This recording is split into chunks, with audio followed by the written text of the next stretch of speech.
Zvakaoma veduwe, tiri kusangana nenyaya pano inonyadzisa inosiririsa. Vakomana vafunga kuvhura hombe ava veduwe.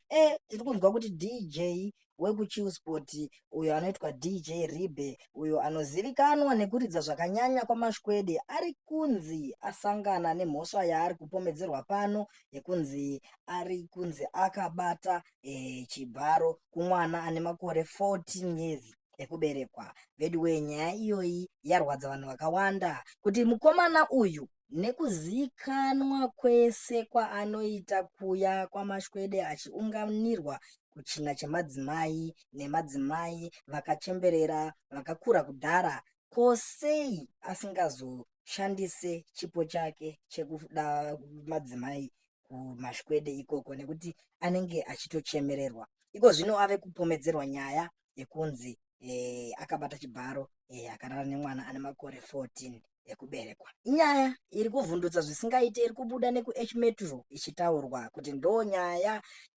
yasangana naDJ Ribe achienda kumatare edzimhosva, ndo nyaya yaari kubatwa nayo, nyaya iri kutyisa kwazvo. Ndangoti ndipfurewo nepano kana mapedza kulaika mondiudzawo kuti muri kuonawo sei nyaya iyoyi iri kuitika kuna DJ Ribe.